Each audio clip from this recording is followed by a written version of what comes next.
हम अभी दोस्त ऑप्टिकल आइसोमेरिज्म शुरू करने वाले हैं। पहले तो हम ये बता दें आपको कि पिछले क्लास में हमने जो बताया था आपको आरएस कॉन्फ़िगरेशन ज्योमेट्रिकल आइसोमेरिज्म है। तो आरएस कॉन्फ़िगरेशन आप निकाल के बताओ। ये मॉलिक्यूल्स लिख रहे हैं, कुछ मॉलिक्यूल्स आर और एस कॉन्फ़िगरेशन इनमें बताने हैं आपको। तो सपोज करिए फर्स्ट वाला मॉलिक्यूल ऐसे लिखा है। अच्छा, सेकंड वाला बताओ पहला फिर। वाला एस है, दूसरा वाला आर है। सेकंड वाला आर है। अच्छा अच्छा, चलिए बताते हैं हम। और अगर नेक्स्ट वाला आप लिख देते हैं CH2 CH3, ऐसे ही हमारा मन कर रहा है लिखने का। और यहाँ पे लिख देते हैं ऐसे CH और CH3 CH3। RS कॉन्फ़िगरेशन हम आपसे पूछ रहे हैं और यहाँ पे लिख दो आप CHO CHO। और लास्ट में लिख देते हैं कोई चीज, सपोज करिए क्लोरीन। तो ये तीन मॉलिक्यूल आर कॉन्फ़िगर्ड है या एस कॉन्फ़िगर्ड है, आप लोग बता दो। फिर रूल्स हमने आपको बताए थे लास्ट क्लास में RS वाले। प्रायोरिटी वाइज करते हो ना, प्रायोरिटी असाइन करोगे सबसे पहले। Yes sir. प्रायोरिटी जब दोस्त असाइन करोगे तो इसमें क्या आएगा सबसे पहले, SH वाले को नंबर 1 दोगे ना। Yes sir. Yes sir. और Yes, फिर sir. दोस्त उसके बाद कौन सा असाइन करोगे आप, OH वाले को OH. नंबर 2, और नंबर 3 आप दोगे मिथाइल को, और नंबर 4 आप दोगे ड्यूटेरियम को। और वैसे ही आप, हाँ ठीक है। तो इसके बेसिस पे आप इसको क्या बोलोगे, आर या एस। तो 1 से 2, 2 से 3 जाते हैं जब हम लोग, तो क्लॉकवाइज जा रहे हैं एंटी क्लॉकवाइज जा रहे हैं। एंटी। तो काउंटर क्लॉकवाइज है तो इसको आप बोलोगे कि ये कार्बन एस कॉन्फ़िगर्ड है, ये वाला कार्बन एस कॉन्फ़िगर्ड है। वैसे नेक्स्ट, अच्छा सेकंड वाले पे जब आओगे आप दोस्त, तो इसमें COOH है और CN है। तो COH और CN में किसको प्रायोरिटी देते हो ज्यादा, COH को देते हो ज्यादा एटॉमिक।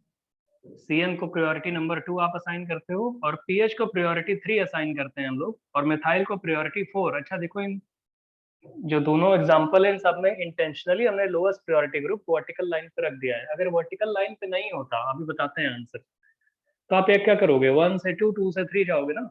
तो 1 से 2 एंड 2 से 3, तो यहाँ पे ये आ रहा है ना, लोएस्ट प्रायोरिटी ग्रुप को तो हम देखते नहीं है।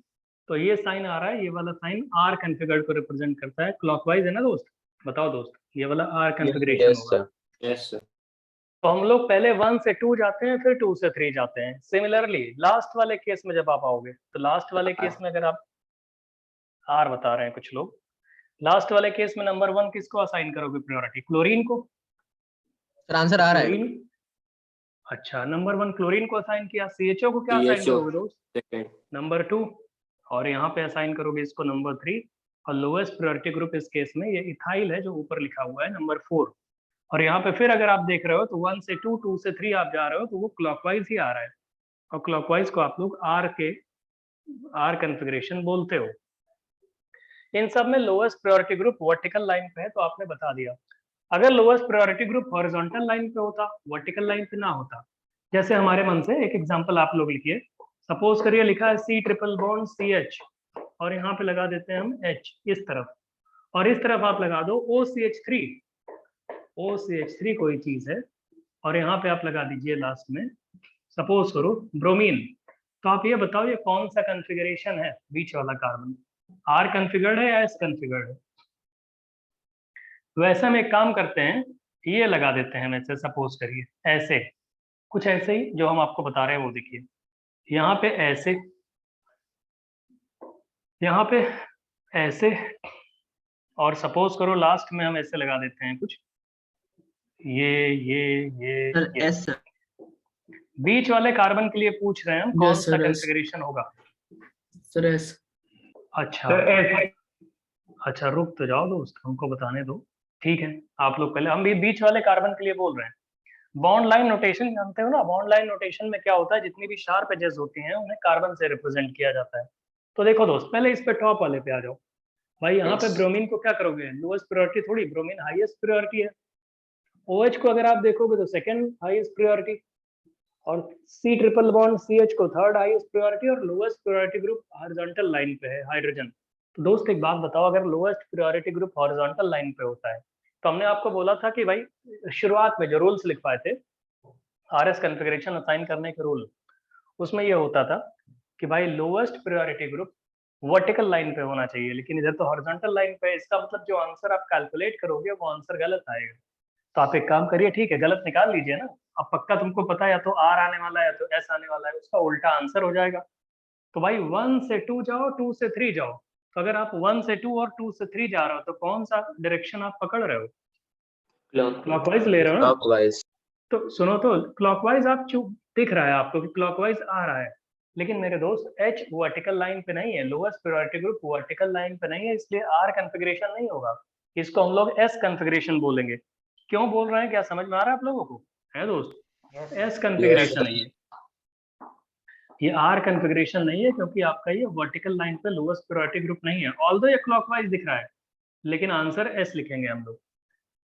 लास्ट वाले केस में अगर आओगे आप तो बॉन्ड लाइन नोटेशन करके दिया हुआ है। बॉन्ड लाइन का मतलब क्या होता है कि भाई जितनी भी शार्प एजेस होती हैं उनको कार्बन से रिप्रेजेंट करते हैं, जितने भी टर्मिनल्स होते हैं वो भी कार्बन से रिप्रेजेंट करते हैं, बाकी बची हुई वैलेंसीज हाइड्रोजन से सेटिस्फाई की जाती हैं। तो मेरे दोस्त एक बात बताओ, प्रायोरिटीज किसको किसको असाइन करोगे? कौन कौन सी प्रायोरिटी है, कहाँ पे असाइन करोगे?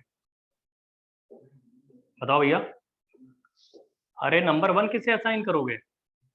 1 2 3 4 5 कार्बन है नीचे एकदम, तो नंबर 1 इसे असाइन करोगे? अरे इतने बड़े सेगमेंट को दोस्त, ये वाला सेगमेंट। नंबर 2 किसे असाइन करोगे? ऊपर वाले को सर। इसको नंबर 2 असाइन करोगे। नंबर 3 किसे असाइन करोगे? ये वाला। एंड नंबर 4 अगर आप देखोगे तो इथाइल लिखा हुआ है, ये इथाइल नंबर 4। किसी को प्रॉब्लम है इसमें दोस्त? No sir. अरे और लोग भाई, किसी को प्रॉब्लम है या प्रायोरिटी असाइन करने में, आइडेंटिफाई करने में? अच्छा ठीक है, तो आप नंबर 1 2 3 4 देख रहे हो, ये हमने बता दिया आपको इसे हाईलाइट करके कि प्रायोरिटीज ऐसे असाइन की जाएगी, क्योंकि इनके एटॉमिक नंबर्स पहले देखते हैं। एटॉमिक नंबर सेम होते हैं तो फिर एक के एटॉमिक नंबर सेम होता है तो नेक्स्ट वाले पे जाते हैं। Priority is directly proportional to atomic number of element directly attach to जिसके रिस्पेक्ट में आप देखना चाहते हो।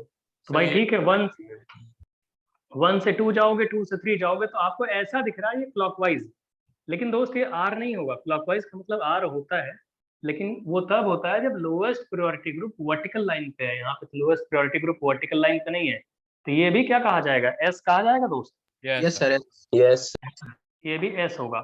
तो हमने आपको कल बताया था लोएस्ट प्रायोरिटी ग्रुप हो और ऐसे वर्टिकल लाइन पे हो, और exchanges are always made at 90 degree in Fischer projection, ये भी करके हमने आपको बताया था।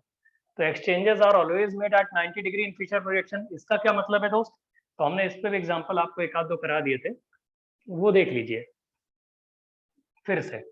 देखो भैया, जैसे सपोज करो हम आपसे बोल दें कि एक फिशर प्रोजेक्शन ये है हमारे पास, ध्यान से देखिएगा, हम दोनों में ऐसे बता रहे हैं आपको कि भाई सपोज करो आपके पास कोई आइसोटोपिक ऐसे H लिखा है, यहाँ पे D लिखा है, यहाँ पे T लिखा है, ट्रीटियम। अरे वैसे ही आइसोटोप जानते हो, hydrogen, protium, protium, deuterium, tritium, ऐसे लिख दिया हमने।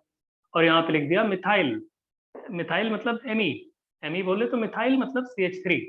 सपोज करो एक मॉलिक्यूल ये है और दूसरा मॉलिक्यूल हम आपसे ये बता देते हैं कि हमारे पास ये मॉलिक्यूल है, ड्यूटेरियम इधर आ गया, यहाँ पे मिथाइल आ गया, और इधर पे H है, और यहाँ पे आ गया T फॉर ट्रीटियम है। T फॉर ट्रीटियम है दोस्त, कंफ्यूज मत होना, हम आपको पहले ही बता दे रहे हैं, T फॉर ट्रीटियम। और सपोज करो इसी ऊपर वाले मॉलिक्यूल को हमने कुछ और चेंज कर दिया। हमने क्या किया? H और D को एक्सचेंज कर दिया, रादर D और T को एक्सचेंज कर दिया। तो D और T को एक्सचेंज करोगे तो T किस पोजीशन पे आ गया? इस पोजीशन पे। और D कहाँ पे आ गया? नीचे आ गया। और आप इधर पे मिथाइल कर दोगे, मिथाइल बोले तो CH3 है वो, CH3। और फिर हमने इसको भी सपोज करो एक बार एक्सचेंज कर चुके हैं, तो मिथाइल और इसको एक्सचेंज करते हैं। हम कुल मिला के जो मॉलिक्यूल्स लिख रहे हैं इनमें हम आपसे पूछना चाहते हैं कि आप हमको ये बता दो कौन आर कॉन्फ़िगरेशन है, कौन एस कॉन्फ़िगरेशन है। तो T यहाँ पे आ गया, मिथाइल यहाँ पे आ गया, और ड्यूटेरियम इधर पे आ गया। ये 4 एग्जाम्पल्स लिखे हैं, आप हमको क्लियरली बता दो इसमें कि भाई कौन कौन सा, या एक और एग्जाम्पल लिख देते हैं, ठीक है, नहीं हो गया वो। आप एक बात बताओ दोस्त, इनके कॉन्फ़िगरेशंस बताओ, कौन आर कॉन्फ़िगरेशन है, कौन एस कॉन्फ़िगरेशन है? तो दोस्त क्या करोगे? एस है, दूसरा आर है, तीसरा आर। अच्छा दोस्त, इनका कुछ कहना है, बाकी लोग देखो भाई बीच में कार्बन है, इन सबके एटॉमिक नंबर सेम है, H D T, ये आइसोटोप्स होते हैं। आइसोटोप्स का मतलब एटॉमिक नंबर सेम होता है, एटॉमिक मासेस डिफरेंट होते हैं। तो प्रायोरिटी जब एटॉमिक नंबर सेम होता है तो एटॉमिक मास पे जाके स्विच करके देखते हैं हम लोग, तो प्रायोरिटी किसकी ज्यादा होगी? H D T में, ठीक है। मिथाइल की तो हाईएस्ट होगी क्योंकि ये कार्बन है, मिथाइल मतलब कार्बन, CH3 है ना वो, तो इसकी प्रायोरिटी हाईएस्ट हो जाएगी। फिर उसके बाद आएगा ट्रीटियम की प्रायोरिटी, ऐसे ट्रीटियम की, और फिर ड्यूटीरियम की और फिर हाइड्रोजन की। तो 1 2 3 4 ऐसे लिखोगे आप। बाकी सब में भी प्रायोरिटी ऐसे ही असाइन कर दो। अपोरो इसकी प्रायोरिटी 1 है, ट्रिटियम की प्रायोरिटी 2 है, ड्यूटीरियम की प्रायोरिटी 3 है एंड हाइड्रोजन की प्रायोरिटी 4 है। वैसे थर्ड वाले केस में भी आप आ जाओ, मिथाइल की प्रायोरिटी 1 पाओगे, ट्रिटियम की प्रायोरिटी 2, ड्यूटीरियम की प्रायोरिटी 3 एंड हाइड्रोजन की priority 4। Similarly in last case methyl would carry 1 number 1, tritium priority number 2 और ये ड्यूटीरियम प्रायोरिटी नंबर 3 और हाइड्रोजन प्रायोरिटी नंबर 4। तो दोस्त एक बात बताओ, अगर ये प्रायोरिटीज आपको पता है तो आरएस कॉन्फ़िगरेशन असाइन कर सकते हो, लेकिन आरएस कॉन्फ़िगरेशन में एक और आपके लिए इजी पॉइंट हो गया।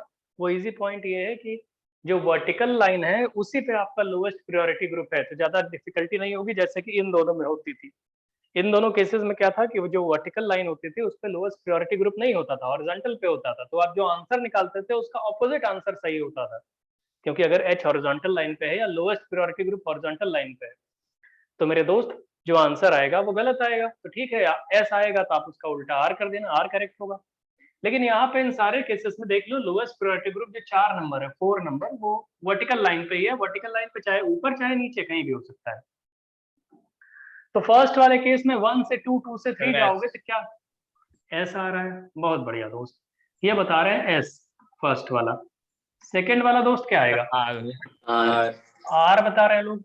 1 से 2 जा रहे हो, 2 से 3 जा रहे हो clockwise, lowest priority group vertical line पे भी है तो आप बोलोगे आर कॉन्फ़िगर्ड है। एंड दोस्त नेक्स्ट वाला थर्ड वाला क्या आएगा, आर ये भी आ रहा है। 1 से 2, 2 से 3 हमने बोला है लोएस्ट प्रायोरिटी ग्रुप को ध्यान नहीं देना है आपको, तो ये भी आ रहा है आर। एंड लास्ट वाला 1 2 3 तो ये एस आ रहा है। तो दोस्त ये कॉन्फ़िगरेशंस आपको पता लग गए। अब इनमें हमने एक दूसरे से एक्सचेंज करके भी बताते हैं।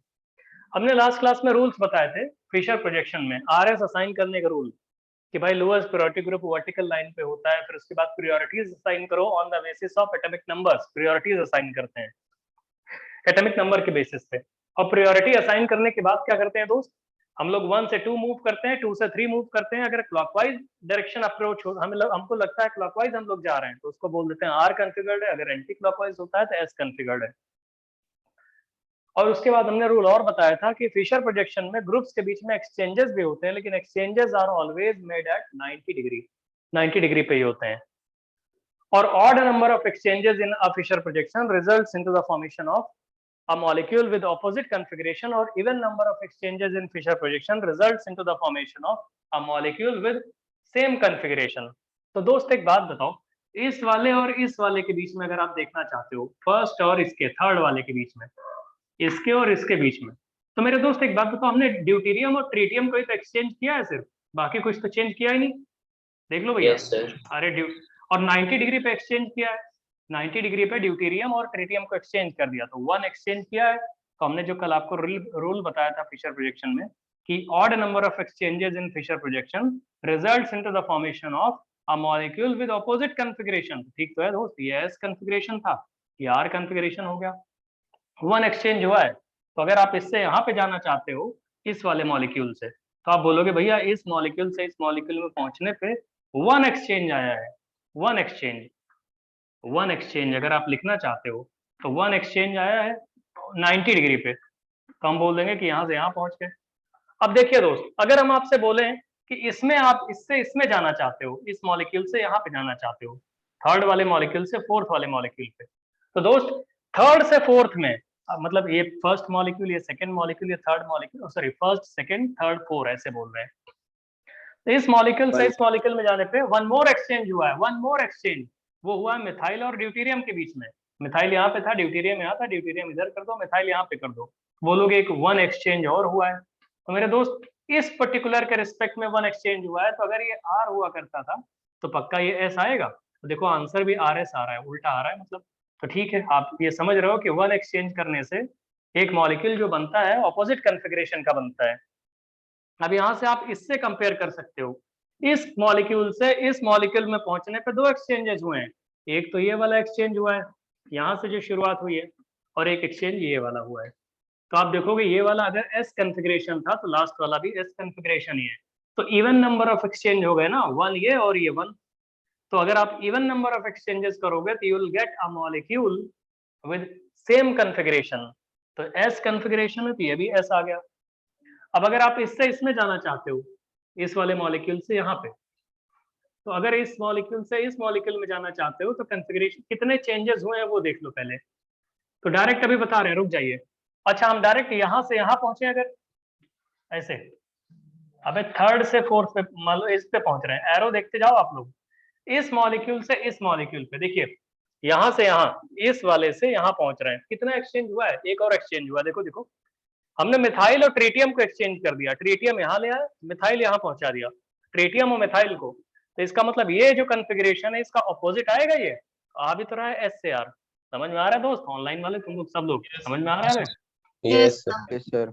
हाँ तो दोस्त ये S है तो ये R हो गया, तो भाई एक एक्सचेंज हुआ है तो S से R तो होना बनता भी है। तो फिर आप लिखोगे यहाँ पे कि ये वन एक्सचेंज है, वन एक्सचेंज बिटवीन ग्रुप्स। तो मेरे दोस्त एक इंटरेस्टिंग चीज और समझ में आ गई, 1 1 1 3 एक्सचेंज आ गए, तो हम डायरेक्टली यहाँ पे 3 एक्सचेंजेस कर सकते हैं। इसको हम डायरेक्टली अगर लिख दें तो 3 एक्सचेंज मतलब ऑड नंबर ऑफ एक्सचेंज आया है, तो भाई जो S है तो पक्का R आएगा, ये डायरेक्टली भी देख सकते हो। इससे आपको प्रूफ हो रहा है जो हमने लास्ट क्लास में रूल्स लिखवाए थे फिशर प्रोजेक्शन के, कि odd number of exchanges in a Fischer projection results into the formation of a molecule with a configuration with opposite, एक molecule with opposite configuration, और even number of exchanges से जो molecule बनता है वो same configuration का बनता है। वो सारे rules justify हो रहे हैं दोस्त? यस सर हो रहे हैं। Yes sir. हाँ तो ये हो गया, ये आप ऐसे ड्रॉ कर लो, फिर हम आगे चलते हैं, ऑप्टिकल आइसोमेरिज्म पढ़ाने शुरू करते हैं आपको। हमने लास्ट क्लास में आप लोगों को बताया था भाई कि किसी भी 3 डायमेंशनल मॉलिक्यूल को फिशर प्रोजेक्शन में कन्वर्ट कैसे करते हैं। क्यों करते हैं? क्योंकि 3 डायमेंशनल मॉलिक्यूल को डील करना थोड़ा सा डिफिकल्ट सा होता है। डिफिकल्ट से क्यों होता है? एक्चुअली 3 डायमेंशनल विजुअलाइज करना मुश्किल होता है, ठीक है। इंजीनियरिंग वाले थोड़ा सा क्या होता है, मतलब हम क्यों बता रहे हैं इसको, आप लोग इंजीनियरिंग को हम आपको 3D में भी विजुअलाइज करवा सकते हैं, लेकिन क्या होता है इंजीनियरिंग वाले भी, और हो सकता है बहुत सारे बच्चे मेडिकल की भी प्रिपरेशन करते हैं या बायोटेक वाले भी बहुत सारे होते हैं, तो इन केस वो लोग उतना ज्यादा दिमाग लगाने का मतलब इंक्लाइन ना हो, बोले अरे यार हमको कुछ इजी तरीका बता दो, इसलिए 3 डायमेंशनल स्ट्रक्चर को 2D में कन्वर्ट करके बताया जाता है, क्वेश्चंस इजी हो जाते हैं। तो अगर यही सारे एग्जांपल हम आपको 3D में RS निकलवा रहे होते तो आप नहीं कर पाते, क्योंकि 3 डायमेंशन में हर बार वेज और डैश बनाना पड़ता हमको, तो तुम RS निकालने में कंफ्यूज रहते, कैसे निकालेंगे। इसलिए पहले 2D में कन्वर्ट कर दिया, तो बस आपका एक ही टास्क रह गया था कि RS निकालना चाहते हो तो प्रायोरिटी असाइन कर दो। प्रायोरिटी तो आपको हम ज्योमेट्रिकल आइसोमेरिज्म में पढ़ा चुके हैं, ठीक है भैया, हो गया ये? बहुत अच्छे दोस्त। लिखिए ऑप्टिकल आइसोमेरिज्म, हेडिंग लिखो, अब ऑप्टिकल शुरू करने जा रहे हैं।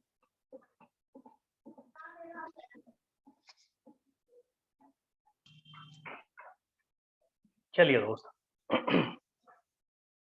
लिखिए ऑप्टिकल आइसोमेरिज्म। तो जैसे हमने आपको लास्ट क्लास में बताया था, ऑप्टिकल शुरू करेंगे,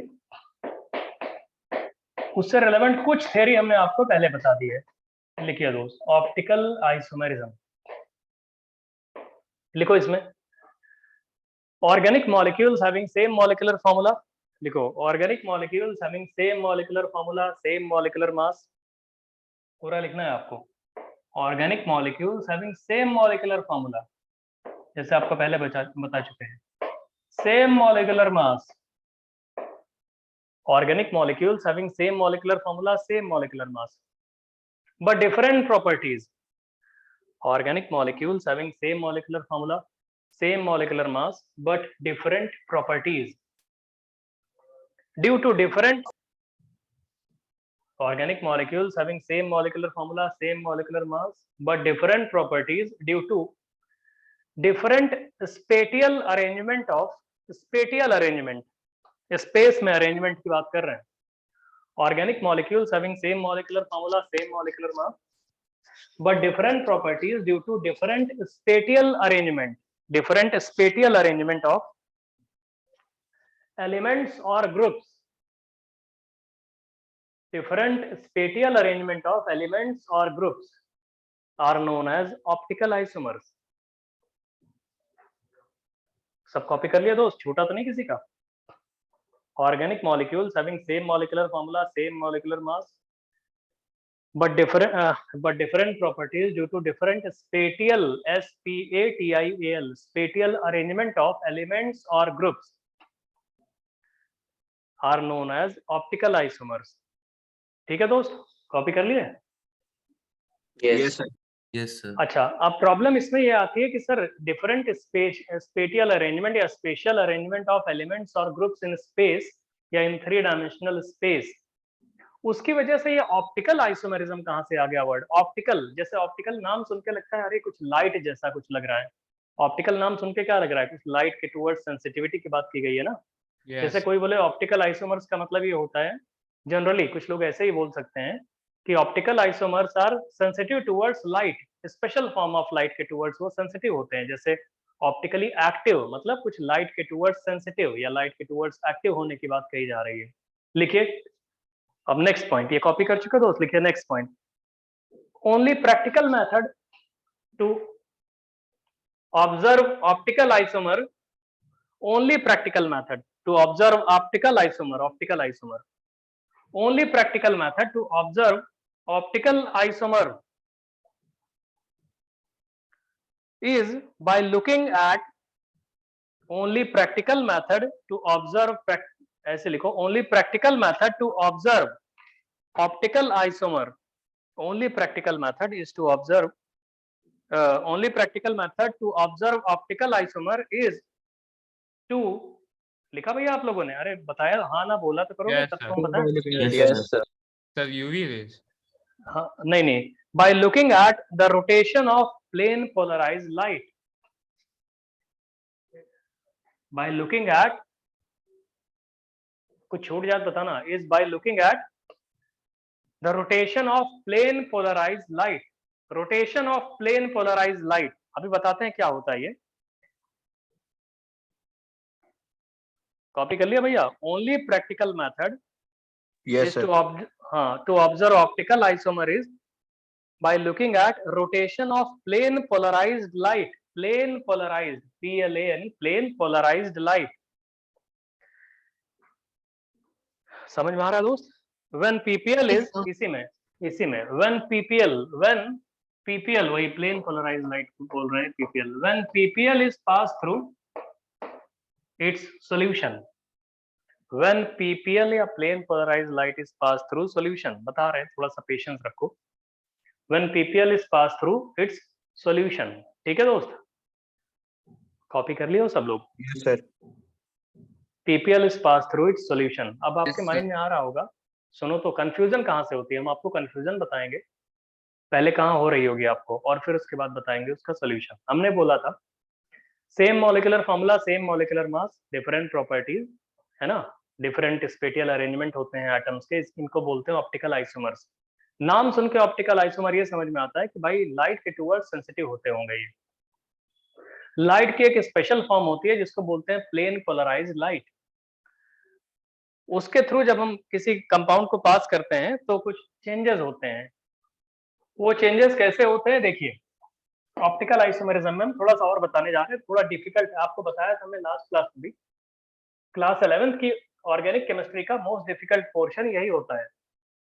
देखो ऐसा होता है, हमारी बात सुनिए, हम लोग बोलते हैं कि जो व्हाइट लाइट होती है, सुनिए अभी देखिए चुपचाप, व्हाइट लाइट के पार्टिकल्स या ऑसिलेशंस, हर डायरेक्शन में इसके व्हाइट लाइट के ऑसिलेशंस होते हैं, व्हाइट लाइट के, अभी बता रहे हैं।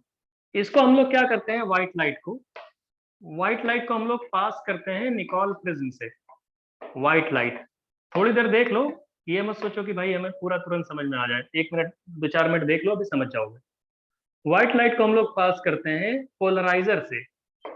पोलराइजर क्या होता है, इसको हम लोग बोलते हैं निकोल प्रिज्म, ऐसे, या बोलते हैं इसी को पोलराइजर, बता रहे हैं दोस्त अभी। तो यहां से पास होने के बाद जो व्हाइट लाइट के पार्टिकल्स के ऑसिलेशंस होते हैं वो एक डायरेक्शन में हो जाते हैं, और इसी को बोलते हैं प्लेन पोलराइज्ड लाइट। रुकिएगा थोड़ी देर देख लो दोस्त, आप लोग बस कभी कभी होता है ना, बनाया करो, उसे ड्रॉ करो, प्लेन पोलराइज्ड लाइट, पीपीएल। अब हम आपको बताते हैं, रुकिए। जैसे आप लोग रात में स्कूटी चलाते हो या व्हीकल चलाते हो, कार चलाते हो, कुछ भी चलाते हो, तो रात में जब सामने की लाइट आती है, मतलब सामने कोई और व्हीकल आ रहा है, तो उसकी लाइट आपकी आईज पे पड़ती है, तो लगता नहीं फैल के लाइट आ रही है, आपको कुछ दिखाई नहीं देता होगा सामने, यही तो होता है दोस्त। सामने से Yes. स्कूटी की लाइट या कार की लाइट आती है तो आपको लगता है एकदम ब्लर सा हो गया, आपको कुछ नहीं दिख रहा है सामने कार, जबकि हेडलाइट उसकी इतनी छोटी सी होती है, लेकिन आपको लगता होगा हमारी पूरी आईज को ब्लर कर दिया उसने, हमें समझ में नहीं आ रहा है। एक्चुअली में वो लाइट का जो फोकस होता है, एक्चुअली उसके पार्टिकल्स हर डायरेक्शन में ऑसिलेट कर रहे होते हैं, हर डायरेक्शन में। तो हर डायरेक्शन में ऑसिलेट कर रहे होते हैं तो वो आती है तो आपकी आईज पे आपको समझ में नहीं आता कि किस डायरेक्शन से लाइट आ रही है। सामने से भले आ रही होती है लेकिन आपकी आईज पे वो जब ऐसे ब्लर होके ऐसे फैल के आती है तो आपको समझ में नहीं आता एक्चुअली में किस डायरेक्शन में लाइट के पार्टिकल्स ऑसिलेट कर रहे हैं और किस डायरेक्शन से लाइट आ रही है। तो क्या होता है, अभी देखो बहुत ज्यादा नाइट में एक्सीडेंट होते हैं, रात में एक्सीडेंट होते हैं, तो उसके लिए क्या है, पोलराइजर ग्लासेस आते हैं। ग्लासेस सन ग्लासेस नहीं होते वो, मतलब ग्लासेस आते हैं, लगाए जाते हैं, लोग उसको ग्लास लगा के चलाते हैं। तो क्या होता है कि जो लाइट आ रही होती है उसका एक ही डायरेक्शन में ऑसिलेशन दिखता है। क्या मतलब है इसका? इंडिया में तो कम है, यूएस में देखोगे तो रात में चलाते हुए लोग क्या करते हैं, ग्लासेस लगा लेते हैं, जैसे चश्मा नहीं होता वो लगा लेते हैं। क्या होता है, जो व्हाइट लाइट आती है ना पूरी फैल के, तो सामने जो आपने ग्लास लगाया हुआ है पोलराइजर होता है, जैसे आप लोग सिनेमा में भी जाते हो पोलराइजर मिलता है, या पोलराइजर जो होता है वो क्या करता है, जो सारी लाइट हर डायरेक्शन में ऑसिलेट कर रही होती है उसको एक पर्टिकुलर डायरेक्शन में ऑसिलेट करते हुए दिखाता है, ऐसे एक ही पर्टिकुलर डायरेक्शन में। तो क्या होगा, जो सामने से हेडलाइट आपके आईज में आके पड़ रही थी और ऐसे ब्लर सा हो जा रहा था, अब उसके लाइट के एक ही पर्टिकुलर डायरेक्शन के ऑसिलेशंस आपको दिखते हैं, बाकी सारे डायरेक्शन के ऑसिलेशन सीज हो जाते हैं। तो सामने से हेडलाइट अगर जल भी रही है तो उसका एक डायरेक्शन का दिखेगा तो पूरी हेडलाइट आपको दिख जाएगी, बाकी वाले सारे डायरेक्शन तो जैसे सीज हो गए, जैसे टोटल इंटरनल रिफ्लेक्शन होता है एग्जैक्टली कुछ वो यहाँ पे कुछ और हो रहा होता है, लेकिन टीआईआर जैसा कुछ समझ में आ रहा है आप लोगों को? कि Yes, sir. बाकी सारे डायरेक्शंस के बाकी सारे डायरेक्शन के ऑसिलेशन सीज हो जाते हैं। तो क्या होगा, आपको लाइट सामने से आती हुई दिखेगी, पता लग जाएगा अच्छा ये वाली कार है, वैसे उसकी हेडलाइट है वो बगल से निकल जाएगी। नहीं तो वैसे समझ में नहीं आता सामने से कोई गाड़ी आ रही है तो। समझ रहे हो पोलराइजर क्या होता है? अब समझ में आ रहा है Yes, आप लोगों को? तो देखो, जैसे हमने यहाँ पे बल्ब जला दिया, बल्ब, तो बल्ब भी ग्लो करता है। तो जैसे ये बल्ब है, हम इसको देख रहे हैं तो पूरी इसकी लाइट एकदम, तुम अपने घर में भी देखो बल्ब या यहाँ पे देखोगे तो आपको लगेगा पूरी ब्लर करके ऐसे फैल के आ रही है। तो कभी कभी ग्लासेस होते हैं, अगर उनको ग्लासेस लगा लोगे तो आपको दिखेगा साफ साफ, उसका फिलामेंट दिखेगा आपको, या पर्टिकुलर एक ही डायरेक्शन का दिखेगा, बहुत ज्यादा ब्लर नहीं होगा। तो वही बोल रहे हैं कि व्हाइट लाइट के ऑसिलेशंस, पार्टिकल्स के ऑसिलेशंस हर डायरेक्शन में होते हैं। तो एक कॉम्बिनेशन ऑफ प्रिज्म होता है जिसको बोलते हैं निकोल प्रिज्म, या निकोल प्रिज्म, या उसको बोलते हैं पोलराइजर। निकोल प्रिज्म की जगह, निकोल प्रिज्म की जगह डिफ्रैक्शन ग्रेटिंग भी हो सकती है, ऐसे बोलते हैं। आगे चल के आप इंटरफेरेंस पढ़ोगे फिजिक्स में, रे ऑप्टिक्स में, तो समझ जाओगे। या पोलराइजर भी होता है। तो पोलराइजर लगा देते हैं तो क्या होता है, व्हाइट लाइट के ऑसिलेशन जो हर डायरेक्शन में हो रहे हैं वो बस एक डायरेक्शन में होते हुए नजर आते हैं, और इसी एक डायरेक्शन में जो व्हाइट लाइट के पार्टिकल्स के ऑसिलेशंस हो रहे होते हैं, इसको बोलते हैं कि ये व्हाइट लाइट नॉर्मल लाइट थी, इसे बोलते हैं प्लेन पोलराइज्ड लाइट, पीपीएल। समझ में आ गया दोस्त, पीपीएल क्या होता है? कुछ समझ Yes, रहे sir. हो? Yes, sir. ऑप्टिकल आइसोमेरिज्म में बता रहे हैं भैया, अभी रुक जाइए। फिर इस पीपीएल को क्या करते हैं, इस पीपीएल को हम लोग, पीपीएल हमको पता लग गई, प्लेन पोलराइज्ड लाइट हमको पता लग गई भाई, हमने व्हाइट लाइट बल्ब की लाइट को पास किया पोलराइजर के थ्रू, बल्ब उधर साइड जो निकलेगी, जैसे ये पोलराइजर है, मेरा हैंड अगर पोलराइजर है, हमारा हाथ अगर पोलराइजर है, तो यहाँ से व्हाइट लाइट पास करोगे, इधर से प्लेन पोलराइज्ड लाइट निकलेगी। तो प्लेन पोलराइज्ड लाइट जो निकलेगी उसको क्या करते हैं हम लोग, आगे चल के किसी ट्यूब में डालते हैं जिसको बोलते हैं पोलरीमीटर ट्यूब। रुकिएगा, कैलकुलेशंस भी ऑप्टिकल एक्टिविटी में होते हैं, इसको बोलते हैं पोलरीमीटर ट्यूब। पोलरीमीटर ट्यूब, थोड़ी देर देख लो, ऑप्टिकल एक्टिविटी वाला बेस बनाना पड़ रहा है ना दोस्त। पोलरीमीटर ट्यूब से इसको पास करते हैं। इस पोलरीमीटर ट्यूब में हम लोग कोई सब्सटेंस रख देते हैं, कोई भी सब्सटेंस रख देते हैं, जो आपको सब्सटेंस नजर आ रहा हो, जो भी आपके पास हो, आपको चेक करना हो सब्सटेंस को, अगर चेक करना है वो ऑप्टिकली एक्टिव है या इनएक्टिव है, वो सब्सटेंस रख देते हैं, उसका कंसंट्रेशन सी रख देते हैं, सी ग्राम पर एमएल। जो भी सब्सटेंस होना चाहिए उसका कंसंट्रेशन सी ग्राम पर एमएल होना चाहिए, मतलब ग्राम पर एमएल होना चाहिए, ग्राम पर एमएल। मान लिया हमने सी ग्राम पर एमएल, और यहाँ पे एल हमने लेंथ ले लिया, एल डेसीमीटर, डेसीमीटर ये कन्वेंशन है कि डेसीमीटर लेंथ एल जो होती है वो डेसीमीटर में होती है। ठीक है दोस्त, इस पोलरीमीटर ट्यूब से अगर पास करोगे जिसमें एक सब्सटेंस रखा हुआ है, जिसको चेक करना है कि वो ऑप्टिकली एक्टिव है या नहीं है, जिसका कंसंट्रेशन सी है, तो तीन पॉसिबिलिटी है।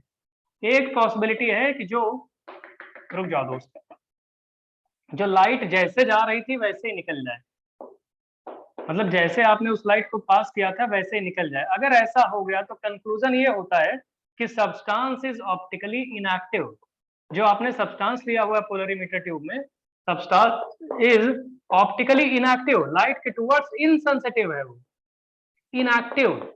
समझ रहे हो भैया? अरे बताओ यार। Yes, sir. Yes, हमें हमें हमें एक सब्सटेंस को चेक करना है, हमें एक सब्सटेंस को या हमें एक कंपाउंड को, है ना, एक मॉलिक्यूल को चेक करना है वो ऑप्टिकली एक्टिव है या नहीं है।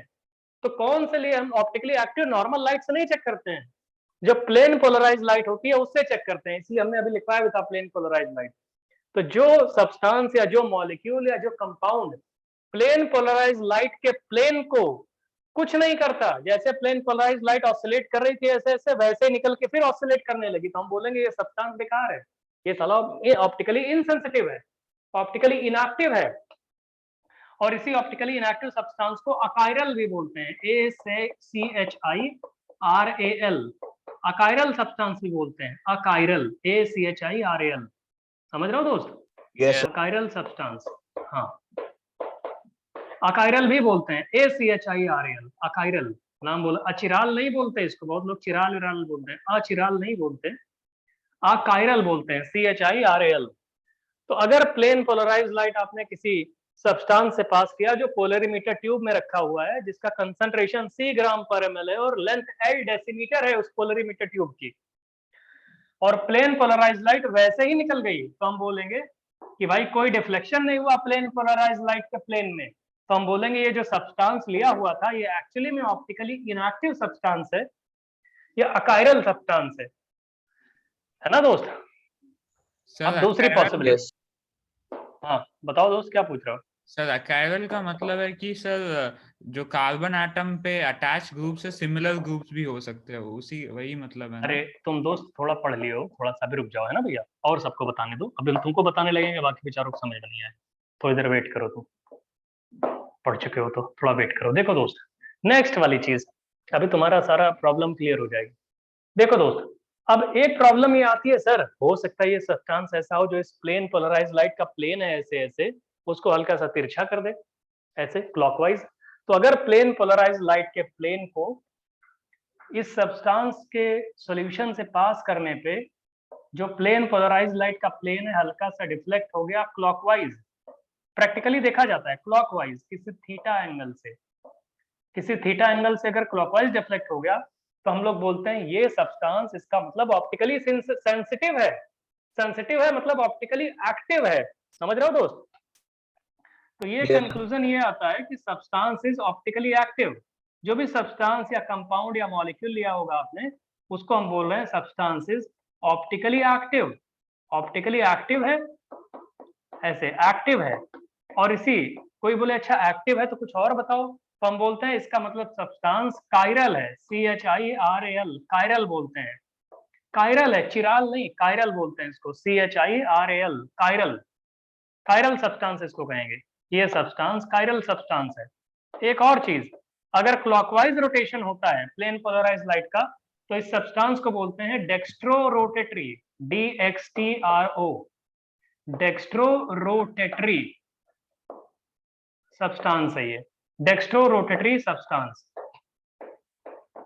इसी का एक नाम और होता है, इसी को लिखते हैं स्मॉल डी, स्मॉल डी से भी लिखते हैं स्मॉल डी, या इसी को एक और चीज लिखते हैं स्मॉल डी के बाद प्लस, इतने नाम होते हैं इसको। अगर प्लेन पोलराइज लाइट का प्लेन इस सब्सटेंस के सी कंसंट्रेशन सॉल्यूशन से पास करने के बाद क्लॉकवाइज रोटेट हो गया है प्लेन पोलराइज लाइट, तो हम लोग बोलेंगे ये जो सब्सटेंस लिया या कंपाउंड लिया या मॉलिक्यूल लिया है वो ऑप्टिकली सेंसिटिव है लाइट के टुवर्ड्स, प्लेन पोलराइज लाइट के टुवर्ड्स, तो उसको बोल देंगे ऑप्टिकली एक्टिव सब्सटेंस है, या उसको बोल देंगे कायरल सब्सटेंस है, कायरल, चिराल नहीं, कायरल, चिराल भी बोल दो मन करे तो, कायरल या चिराल, ठीक है, जो भी बोलना चाहो। डेक्स्ट्रो रोटेटरी बोलते हैं इसको, अगर ये क्लॉकवाइज रोटेट किया है तो डेक्स्ट्रो रोटेटरी है, dextro, DEXTRO, dextrorotatory substance होगा, या डेक्स्ट्रो रोटेटरी मॉलिक्यूल कहोगे, डेक्स्ट्रो रोटेटरी कंपाउंड कह सकते हो, जो भी आप कहना चाहो। या इसी का एक नाम और ऐसे लिखते हैं स्मॉल डी, स्मॉल डी भी लिखा जाता है उसी को, डेक्स्ट्रो को। एब्सोल्यूट कॉन्फ़िगरेशन है ये, देख के बताया जाता है, स्मॉल डी मतलब क्लॉकवाइज, या इसी को लिखते हैं प्लस, प्लस का मतलब भी डेक्स्ट्रो होता है। दिख रहा है ऑनलाइन वालों, पूरा क्लियर है भैया ये सब लोगों को? Yes, yes, sir. ये पूरी लाइनें समझ में आ रही हैं आप लोगों को, लिखा हुआ नजर आ रहा है, सब क्लियर है? एक और चीज है। अच्छा, एक और चीज दोस्त, आप लोगों ने ग्लूकोज देखा होगा, जो ग्लूकोज हम लोग कंज्यूम करते हैं, ग्लूकोज जो ग्लूकॉन डी लेके आते हो, ग्लूकॉन डी, कभी ध्यान दिया तुमने उसका नाम डेक्सट्रोज, ग्लूकॉन डी की बोतल पे पढ़े हो, ग्लूकॉन डी को डेक्सट्रोज भी बोलते हैं, सुना है? किसी ने सुना है? Yes sir. Yes, sir. उसको ग्लूकोज को डेक्सट्रोज भी बोलते हैं, जो हम लोग कंज्यूम करते हैं ग्लूकोज। एक्चुअली में ग्लूकोज डेक्सट्रो रोटेटरी होता है। अगर ग्लूकोज का सॉल्यूशन आप लेके जाओगे, प्लेन पोलराइज लाइट के रास्ते में रखोगे, तो पक्का वो क्लॉकवाइज रोटेट करेगा। उसके मैग्नीट्यूड की वैल्यू होती है 52.7 डिग्री। मतलब वो याद नहीं करना है, आगे चल के याद हो जाएगा। देखो, इससे याद कर लो तो बहुत अच्छा है, अभी नहीं याद करोगे तो क्लास 12th में हम आपको कार्बोहाइड्रेट पढ़ाएंगे, वहां तो याद हो जाएगा। ग्लूकोज जो होता है, जो हम लोग कंज्यूम करते हैं, वो एक्चुअली प्लेन पोलराइज लाइट के रास्ते में उसका सॉल्यूशन रखोगे अगर, तो 52.7 डिग्री, 527 ऐसे 52.7 प्लस में होता है, मतलब क्लॉकवाइज रोटेट कर देता है वो। इसीलिए ग्लूकोज का जो सॉल्यूशन होता है, जो हम लोग कंज्यूम करते हैं, आपने ग्लूकॉन डी की बोतल खरीदा, कुछ भी साशे खरीदा होगा, तो उसका नाम लिखा रहता है ग्लूकोज का। ग्लूकोज का एक नाम और होता है डेक्सट्रोज। तो वहां से तुमको समझ में आ रहा है कुछ कि ग्लूकोज एक्चुअली में कायरल होता है। यस सर, हाँ, ग्लूकोज कायरल होता है, ऑप्टिकली एक्टिव होता है, लाइट के टुवर्ड्स सेंसिटिव होता है, और वो सेंसिटिविटी ऐसी होती है कि प्लेन पोलराइज लाइट के प्लेन को प्लस 52.7 डिग्री से क्लॉकवाइज रोटेट कर देता है। ये मतलब होता है उसका। उतनी बातें नहीं लिखी होती, वो तो हम आपको बता रहे हैं। क्वेश्चन ऐसे आईटी में पूछा जा सकता है, लेकिन डेली लाइफ में दिखने वाली चीजें आपको समझ में आ रही हैं, तो भाई उनको पढ़ना आना तो चाहिए, क्या क्या हो रहा है। ठीक है दोस्त, समझ रहे हो भैया? इसी पे तो आईटी वाले क्वेश्चन पूछेंगे, नहीं तो कोई बोले हमको कैसे पता लगेगा ये सब क्या पढ़ रहे हो। तो हमने बोला था ना H2O2, जैसे आपने देखा है वी वॉल्यूम H2O2 का मतलब क्या होता है, परसेंट लेबल्ड ओलियम का क्या मतलब होता है। तो दोस्त, वी वॉल्यूम H2O2 का मतलब आप लैब में मार्केट से खरीदने जाते हो मेडिकल स्टोर पे, तो वी वॉल्यूम H2O2 की बोतल पे कंसंट्रेशन लिखा होता है ना, मोलारिटी लिखी होती है, तो वो भी आप निकालना जानते हो। तो वही आपको हम बता रहे हैं कि कभी आप ग्लूकोज की बोतल खरीदने जाओगे या कुछ भी सैशे लेने जाओगे, तो वहां पे लिखा रहेगा आपको कि भाई ये डेक्सट्रोज है। ऑप्टिकल रोटेशन नहीं लिखा रहेगा। डेक्सट्रोज का मतलब है प्लेन पोलराइज लाइट के प्लेन को क्लॉकवाइज रोटेट कर रहा होगा किसी पर्टिकुलर एंगल से। वो पर्टिकुलर एंगल आपको केमिस्ट्री में पता लग जाएगा कि भाई 52.7 डिग्री होता है। याद करने के लिए सिंपल सा है, 527 52.7 प्लस में होता है। ठीक है, कुछ समझ में आ गया दोस्त? यस है सर। भाई? Yes, sir. Yes. एक और चीज, कोई बोले सर जैसे प्लेन पोलराइज लाइट के प्लेन क्लॉकवाइज रोटेट कर सकता है, हो सकता है कोई सब्सटेंस दूसरा बदतमीज टाइप का हो जो बोले हम क्लॉकवाइज नहीं, हम एंटी क्लॉकवाइज रोटेट करेंगे। तो भाई अगर तुमने प्लेन पोलराइज लाइट के प्लेन को एंटी क्लॉकवाइज रोटेट करवा दिया, रादर तुमने नहीं, सब्सटेंस ने, वो सब्सटेंस की प्रॉपर्टी होती है क्योंकि डिफरेंट स्पेटियल अरेंजमेंट उसमें ग्रुप्स के होते हैं, एंटी क्लॉकवाइज रोटेट करा दिया किसी थीटा एंगल से, थीटा, थीटा 1, थीटा 2, कुछ भी एंगल से, तब हम इसको क्या बोलेंगे? ये सब्सटेंस क्या इसको क्या बोलोगे? अगेन बोलोगे सब्सटेंस इज ऑप्टिकली एक्टिव, यही तो कहोगे भैया। Yes sir. तो यहाँ फिर आप बोलोगे substance is optically active, light के टुवर्ड्स सेंसिटिव है, सर तो ऑप्टिकल होगा। तो इसका मतलब ये क्या है? कायरल सब्सटेंस है। फिर से चिराल सब्सटेंस है, CHIARAL, चिराल या कायरल सब्सटेंस, जो तुम्हें मौज में कहना हो कह लो, कायरल सब्सटेंस है। लेकिन दोस्त यहाँ पे डेक्स्ट्रो नहीं बोलेंगे, इसको बोलते हैं लेवो रोटेटरी। लेवो, LAEVO, लेवो रोटेटरी। जैसे वो डेक्स्ट्रो रोटेटरी होता था, ये होता है लेवो रोटेटरी। लेवो, जैसे वो डेक्स्ट्रो होता था, इसको लेवो बोलते हैं, और वहां पे स्मॉल डी बोलते थे, इसको बोलते हैं स्मॉल एल। बहुत बढ़िया दोस्त, स्मॉल एल बोलते हैं, या इसी को नेगेटिव बोलते हैं। जैसे उसे पॉजिटिव साइन से रिप्रेजेंट करते थे, इसे नेगेटिव साइन से रिप्रेजेंट करते हैं। इतने तरीके हैं। उसको डेक्स्ट्रो रोटेटरी बोलते थे, इसको लेवो रोटेटरी बोलते हैं। अरे टेबल कॉपी में ड्रॉ कर ले रहे हो भैया? Hello. Yes, sir. Yes, sir. Yes sir. Yes, sir. हाँ तो दोस्त इसको ड्रॉ कर लो, बाकी लोग भी दोस्त, बाकी लोग तो बोलते ही नहीं कुछ। सब्सटेंस ऑप्टिकली एक्टिव है, अगर एंटी क्लॉकवाइज रोटेट कर दिया इसने तो इसको बोलेंगे ऑप्टिकली एक्टिव तो है। मतलब इन दोनों केसेस में ऑप्टिकली एक्टिव है। फर्स्ट वाले केस में ऑप्टिकली इनसेंसिटिव था। इनसेंसिटिव था मतलब ऑप्टिकली इनएक्टिव था। इनएक्टिव था इसलिए बोल दिया था अकायरल। अकायरल, इन दोनों में क्या है? कायरल है। अच्छा, वैसे भी ए वर्ड आगे लगा दिया जाता है, जनरली वो नेगेटिव सिंबल रिप्रेजेंट करता है ना, जैसे आई वर्ड आगे लगा देते हैं, इन वर्ड या इम वर्ड या ए वर्ड, तो नेगेटिव वर्ड सिंबल वो करता है ना, कि इंग्लिश में यही तो कहते हो। अरे जैसे इम्पॉसिबल, इनकरेक्ट, अकायरल, तो इसका मतलब वो सब क्या है कि जो चीज हो रही होती है उसको नेगेटिव में नेगेटिविटी इंडिकेट करते हैं। तो कायरल है तो ये हो जाएगा अकायरल। सर ए वर्ड लगा दिया इसके आगे। हाँ दोस्त बताओ। जैसे एंटी क्लॉकवाइज हो गया तो इसमें भी एंगल 52.7 डिग्री बनेगा। नहीं है वो ग्लूकोज के लिए पर्टिकुलर होता है, बाकी सबके लिए अलग अलग एंगल आते हैं।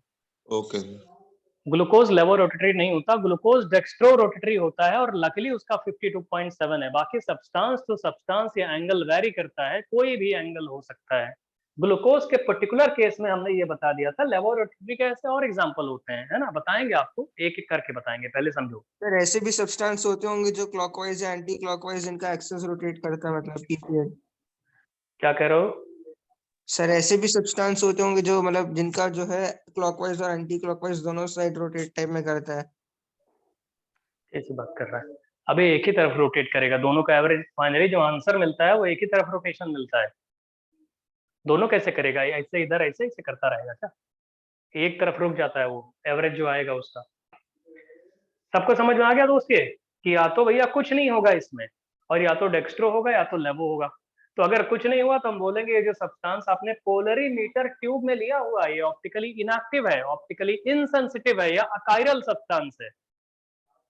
और अगर प्लेन पोलराइज्ड लाइट के प्लेन को उसने क्लॉकवाइज रोटेट कर दिया तो बोलेंगे ये जो सब्सटेंस या कंपाउंड या मॉलिक्यूल आप ले रखे हो पोलरीमीटर ट्यूब में, जिसका कंसंट्रेशन C ग्राम पर ml है और L डेसीमीटर लेंथ है इसकी, वो सब्सटेंस एक्चुअली में डेक्स्ट्रो रोटेटरी है। Molecule is said to be chiral molecule, या उसी को बोलेंगे स्मॉल d, या उसी को बोलेंगे डेक्स्ट्रो रोटेटरी। जितने भी होते हैं उनके आगे लिखा जाता है d।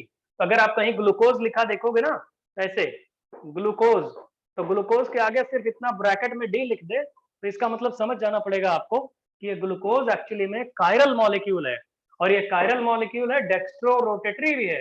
ठीक है, उसका मैग्नीट्यूड कितना है वो बाद में आपको पता लग जाएगा।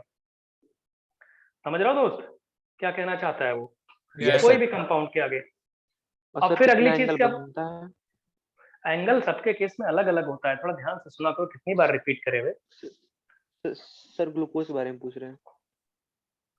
बे यार अभी तो बताए थे, कितनी बार बोले होंगे? बाकी क्लास वाले बताओ भैया। 52.7 डिग्री तो हमको याद है कि कम से कम 4 बार बोले होंगे। तुम्हारा मन नहीं लगता क्या दोस्त? तुम कभी भी कुछ भी ऐसे सर थोड़ा अभी अटेंटिव होके डिस्कनेक्ट बैठा हो गए करो। थे सर डिस्कनेक्ट हो गए थे नेटवर्क। अबे तो डिस्कनेक्ट हो जाएगा, हर किसी डिस्कनेक्ट होगा, ऐसे बताते रहेंगे क्या? तुम इरिटेट करते हो, सिर्फ टाइम पे रहते नहीं हो क्लास में। हर 4 बार डिस्कनेक्ट हो गया तुम्हारा जब से हम शुरू किए हुए हैं। मैंने पहली बार पूछा है। अबे पहली बार पूछने की बात नहीं होती, हमने तो 4 बार बताया है शुरू से। अब तुम अभी डिस्कनेक्ट हुआ है तुम्हारा। और टाइम पे भैया ऐसा है, अटेंटिव होके बैठा करो। हमें डाउट बताने में दिक्कत नहीं, लेकिन तुम क्लास का टाइम किल करते हो। कोई सुने ना ऐसे और कभी भी पूछना शुरू कर दे। देखो दोस्त, सब्सटेंस C ग्राम पर ml हो गया, हमने आपको बता दिया डेक्स्ट्रो रोटेटरी और लेवो रोटेटरी। ये समझ में आ गया दोस्त? चलिए लिखिए, अब कायरल के बारे में थोड़ा सा बताते हैं आपको। कॉपी कर लिया ये सब? हटा दें इसे? Yes sir. Yes sir. अब Yes, देखो sir. देखो दोस्त, अच्छा कोई बोले सर ये बताइए हमको कि ये जो कायरल आपने लिखा हुआ है इसका क्या मतलब है, और अकायरल का क्या मतलब है? अकायरल का मतलब ये होता है, लिखिए जरा, ऑल अकायरल मॉलिक्यूल्स। अकायरल ऐसे लिखिए। अकायरल का क्या मतलब होता है?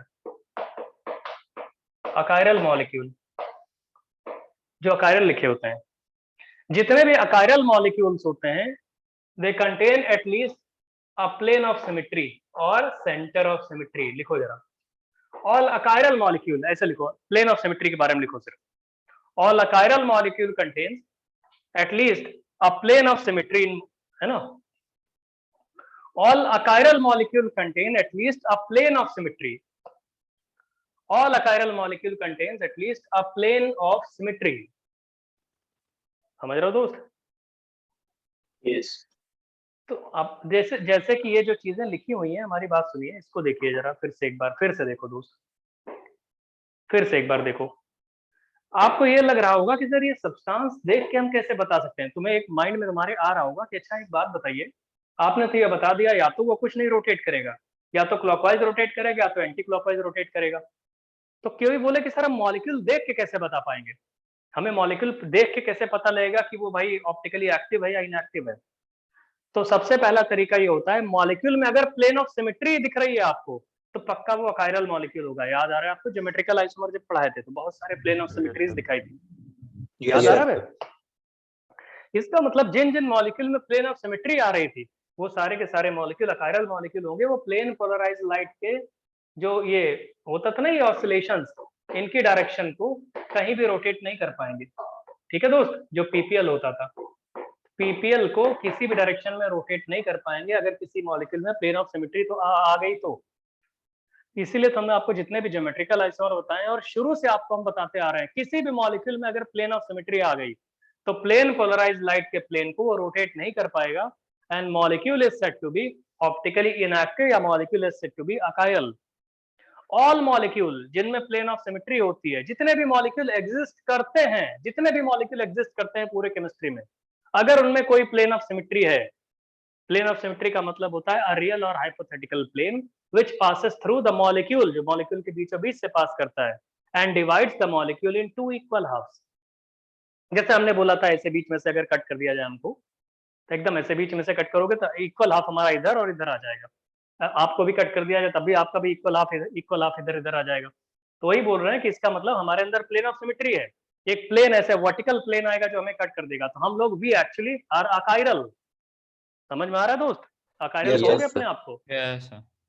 हम लोग अकायरल हैं, मतलब हमारे अंदर प्लेन ऑफ सिमेट्री है, एक वर्टिकल प्लेन ऐसे आएगा जो एग्जैक्टली हम लोग को टू इक्वल हाफ्स में डिवाइड करेगा एग्जैक्टली। तो हम लोग बोलते हैं कि हम लोग अकायरल हैं। हम लोग हैं तो three dimensional, molecule three dimensional होता है, तो हम लोग भी तो थ्री डायमेंशनल है, एक्स वाई जेड हमारे अंदर दिख रहा है, और हम लोग अकायरल मॉलिक्यूल हैं क्योंकि हमारे इक्वल हाफ्स में एकदम ऐसे वर्टिकल, ऐसा नहीं कि ऐसे ऐसे कट कर दो, अरे वर्टिकल में ऐसे खड़ा खड़ा, तो बोलोगे हम अकायरल हैं। ठीक है दोस्त, जैसे लेटर ए होता है, लेटर ए, ये बताओ कायरल होगा या कायरल होगा अगर लेटर ए लिखा जाए तो? Sir achiral. अकायरल है भैया, क्योंकि ये वर्टिकल प्लेन ऑफ सिमेट्री होगी ना लेटर ए में। बताओ ऐसे ही टू इक्वल हाफ्स में डिवाइड कर देगा। लेटर बी भी अकायरल होगा, लेटर सी भी अकायरल होगा, अरे बी लोगे तो ये भी तो अकायरल हो जाएगा ऐसे, है दोस्त? तो जिस भी मॉलिक्यूल में प्लेन ऑफ सिमेट्री होती है, जिस भी मॉलिक्यूल को टू इक्वल हाफ्स में डिवाइड कर सकते हैं by using a plane of symmetry, a real or hypothetical plane which passes through the molecule in between the molecule, बीच में से एकदम पास करेगा, उसे बोलते हैं अकायरल।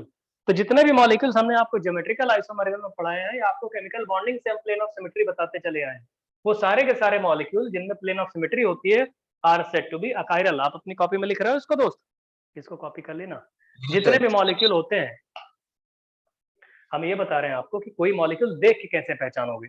देखो, एक तो practical, only practical method to observe या only practical method to determine या ऑब्जर्व कि भाई वो मॉलिक्यूल ऑप्टिकली एक्टिव है या इनएक्टिव है, वो होता है कि आप उसको पोलरीमीटर ट्यूब से पास करवा दो, प्लेन पोलराइज्ड लाइट उसमें से पास करा दो। कोई बोले थ्योरेटिकली तो मेथड बताओ, तुम हर बार लेके पोलरीमीटर ट्यूब लेके घर में बैठे रहोगे क्या? या एग्जाम में मिलेगा तो तुमको पोलरीमीटर ट्यूब दे देगा, बोलेगा लो भैया पोलरीमीटर ट्यूब में सब्सटेंस को डाल दो? वो तो हो नहीं सकता। तो वो क्या होता है कि आप मॉलिक्यूल देखो, अगर मॉलिक्यूल में प्लेन ऑफ सिमेट्री दिख रही है तो बस चुपचाप बैठ जाओ, भाई ये ऑप्टिकली इनएक्टिव है, ये अकायरल मॉलिक्यूल है। समझ रहे हो दोस्त? और अगर हेलो, समझ में आ रहा है दोस्त? Yes sir. और अगर मॉलिक्यूल में प्लेन ऑफ सिमेट्री नहीं है, अगर मॉलिक्यूल में प्लेन ऑफ सिमेट्री नहीं है तो हम लोग बोलेंगे कि भाई वो कायरल, ठीक है, होगा। इतना समझ रहे हो दोस्त? तो लिख लो ऑल, एक चीज ये कर लेना, जितने भी अकायरल मॉलिक्यूल्स होते हैं, ऑल अकायरल मॉलिक्यूल्स, अकायरल बोल रहे हैं, उनके अंदर प्लेन ऑफ सिमेट्री होती है। ये 2D में हम आपको देख के बता रहे हैं कि आप मॉलिक्यूल देख के पहचानोगे कैसे। 3D में तो अभी एक एक करके बताते हैं। कुछ समझ में आ रहा है ऑप्टिकल एक्टिविटी वाला दोस्त? बड़ी चीज है, हम आपको बोल रहे थे ना, है सब कुछ जानना है तो ऐसे सीखो, मॉलिक्यूल हमें चेक करना होता है। अब देखो, साइंटिस्ट लोगों ने क्या किया, हमारी बात सुनिए, इनमें बहुत थोड़े से डिफरेंसेस होते हैं ऑप्टिकल आइसोमर में। जैसे आप लोगों को हमने बताया था कि भाई cis two butane, trans two butane होता है, बहुत सारे डिफरेंसेस आपने देखे थे, मेल्टिंग पॉइंट देखा था, बॉइलिंग पॉइंट देखा था, और उसके बाद आपने वोलेटिलिटी देखा था, molar enthalpy of vaporization, heat of combustion, heat of hydrogenation, बहुत सारी ऐसी करीब 15-16 प्रॉपर्टीज डिफरेंस बताया था हमने, पोलैरिटी बताया था, डायपोल मोमेंट बताया था, सॉल्युबिलिटी बताया था। लेकिन दोस्त क्या है, ऑप्टिकल आइसोमर्स में बहुत थोड़ा सा डिफरेंस होता है, इनकी बहुत सारी प्रॉपर्टीज कॉमन होती हैं, बहुत थोड़े थोड़े डिफरेंसेस होते हैं।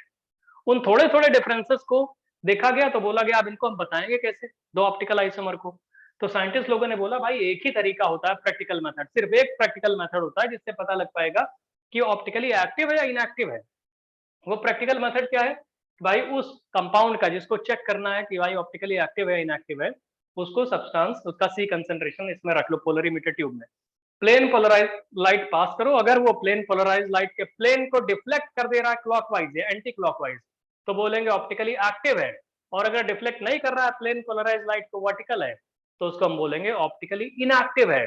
ऑप्टिकली इनएक्टिव को बोलते हैं अकाइरल और ऑप्टिकली एक्टिव को बोलते हैं काइरल। ठीक है दोस्त, और फिर देखा गया ऐसे, फिर किया क्या लोगों ने, साइंटिस्ट लोग खाली बैठे रहे, उन्होंने क्या किया, जितने भी सब्सटेंस है उठा के इसी पोलरीमीटर ट्यूब में डालते रहे, मतलब घर में अपने बैठ गए लेके लैब में, उन्होंने बोला अच्छा इसको उठाओ, मेथेन को उठाओ, डाल के देखो, एथेन को उठाओ, ब्यूटेन को उठाओ, प्रोपेन को उठाओ, एथेनॉल को उठाओ, मेथेनॉल, प्रोपेनॉल, दुनिया के जितने मॉलिक्यूल हैं सबको रख रख के देखते रहे। बोले ऐसे तो हम करते रहेंगे तो फिर थक जाएंगे भाई। उन्होंने बोला फिर थेरेटिकली कोई मेथड बताया जाए जिससे कि हम स्टूडेंट को बता पाए। देखो पोलरीमीटर ऐसे हर किसी को दे नहीं सकते, तो थेरेटिकली जो मेथड बनाया गया तो उन्होंने बोला अच्छा, एक चीज उन्होंने कलेक्ट किया कि जितने ऑप्टिकली इनएक्टिव मॉलिक्यूल आ रहे थे वो सारे के सारे जो अकाइरल मॉलिक्यूल आ रहे थे उनमें प्लेन ऑफ सिमेट्री थी। तो बोले ऐसा है, हम लोग बता देते हैं स्टूडेंट को कि मॉलिक्यूल का स्ट्रक्चर तुमको पता है, अगर उसमें प्लेन ऑफ सिमेट्री है तो बोल देना भाई वो अकाइरल है, बेकार है, वो ऑप्टिकली इनएक्टिव है, इनसेंसिटिव है। और जिनमें प्लेन ऑफ सिमेट्री नहीं होती उनके लिए बोला गया वो ऑप्टिकली एक्टिव होते हैं। तो इससे क्या हुआ, किसी स्टूडेंट को पोलरीमीटर ट्यूब की जरूरत नहीं पड़ी और कोई स्पेकुलेशन लगाने की जरूरत नहीं पड़ी, वो स्ट्रक्चर देखेगा, उसमें प्लेन ऑफ सिमेट्री खोजनी है।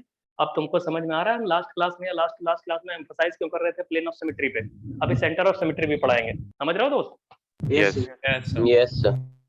तो ये समझ में आ गया आप लोगों को कि भाई ऑप्टिकली एक्टिव क्या होते हैं और ये सब क्या होते हैं। तो लोगों ने बोला अच्छा एक बात बताओ, ये जितने, ठीक है ऑप्टिकली इनएक्टिव वाले तो हम समझ गए कि अगर प्लेन ऑफ सिमेट्री है, एक और पॉइंट होता है सेंटर ऑफ सिमेट्री, अभी पढ़ाएंगे, एक्सिस ऑफ सिमेट्री भी होता है, लेकिन अभी सुनो कि अगर प्लेन ऑफ सिमेट्री है तो मॉलिक्यूल बेकार, ऑप्टिकली इनएक्टिव हो जाएगा, इनसेंसिटिव हो जाएगा। ठीक है दोस्त, तो कोई बोले अच्छा चलो हटा दिया हमने प्लेन ऑफ सिमेट्री वाले को, बाकी वाले कैसे चेक करेंगे ऑप्टिकली एक्टिव है?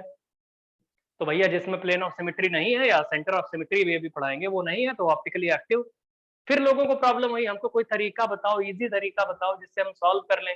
तो बोला गया अच्छा हम कैटेगरी बना देते हैं मॉलिक्यूल्स की, इस टाइप के मॉलिक्यूल, इस टाइप के मॉलिक्यूल, इस टाइप के मॉलिक्यूल, ऐसे कैटेगरी बना दी गई 6-7 कैटेगरी। तो हम वो सारी कैटेगरी 1 बाय 1 पढ़ा देते हैं। इसके बाद कोई ऐसी कैटेगरी नहीं है जो इसमें आप मॉलिक्यूल ऑप्टिकल एक्टिविटी ना पहचान पाओ। देखो ऑप्टिकल इनएक्टिविटी पहचानने का एक ही तरीका, प्लेन ऑफ सिमेट्री खोज लो, या आगे चल के भी बताएंगे सेंटर ऑफ सिमेट्री खोज लेना। लेकिन ऑप्टिकल एक्टिविटी पहचानने के लिए क्या होता है कि मॉलिक्यूल की कैटेगरी बना दी जाती है। तो लिखिए, लिखो अपनी कॉपी में लिखो, optical activity is observed around, heading लिखो, optical activity is observed around, optical activity is observed around, लिखा भैया? Hello hello sir. Yes, sir. Optical activity is observed around, A part लिखिए, A part single chiral carbon containing molecule, अभी लिखिए single chiral carbon, single chiral carbon containing molecules, पूरा लिखना। Optical activity is observed around single chiral carbon containing molecule, single chiral carbon containing molecule, CHIRAL, single chiral carbon containing molecule, single chiral या single chiral chiral carbon containing molecule. ठीक है, B part लिखिए। हाँ दोस्त, हाँ कुछ बोल दिया करो तुम समझ जाए, नहीं तो हमको लगता है 4 बार रिपीट कर रहे हैं फिर भी नहीं उसी में, इसलिए पूछते हैं। हो गया? फिर उसके बाद लिखिए Yes. Multiple chiral carbon containing molecule, multiple chiral carbon containing molecule, multiple chiral carbon containing molecule, multiple chiral carbon containing molecule. Yes sir. ठीक है दोस्त, समझ में आ गया? Yes, sir. Yes sir. C part लिखिए। अच्छा अभी हम बताएंगे 1 बाय 1 आपको कायरल कार्बन भी क्या होता है, कायरल कार्बन भी क्या होता है, और एक एक करके बताएंगे, लेकिन पहले हेडिंग तो लिख लो। ऑप्टिकल एक्टिविटी किन किन टाइप के मॉलिक्यूल्स में आपको बताई जाएगी, single chiral carbon containing molecule, दूसरा है multiple chiral carbon containing molecule, third वाला लिखिए साइकिल।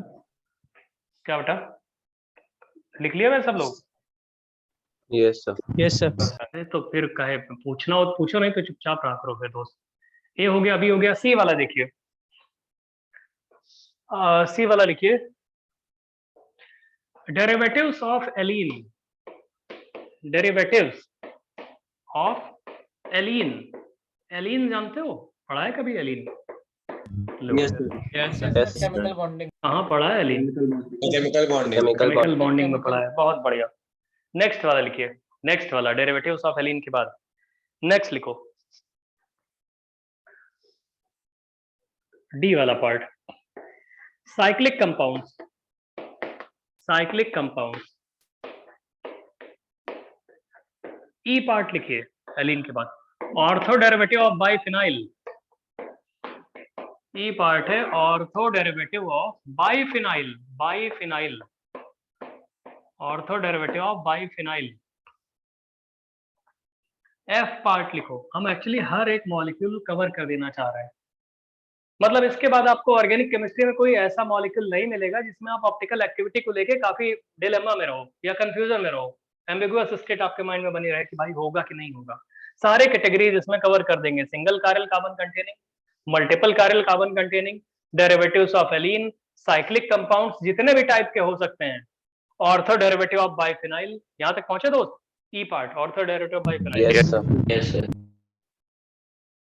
फिर नेक्स्ट वाला लिखिए, dialkyl sulphoxide, dialkyl sulphoxide with different alkyl group. पूरा लिखना, dialkyl sulphoxide, dialkyl sulphoxide with different alkyl groups, dialkyl sulphoxide with different alkyl groups, dialkyl sulphoxide with different alkyl groups, dialkyl sulphoxide with different alkyl groups, dialkyl sulphoxide with different alkyl group. हो गया? Next. Yes, sir. साले नहीं बोल रहा। Yes. Try alkyl, हाँ, try alkyl phosphine, try alkyl phosphine with different alkyl groups, try alkyl phosphine with different alkyl groups, try alkyl phosphine with different alkyl groups, try alkyl phosphine, phosphine with different alkyl groups, try Yes. Alkyl phosphine with Yes, different alkyl groups. हाँ, next वाला लिखो जरा, next वाला बहुत बढ़िया। Next वाला, try alkyl सल्फोनियम ion, try alkyl सल्फोनियम ion,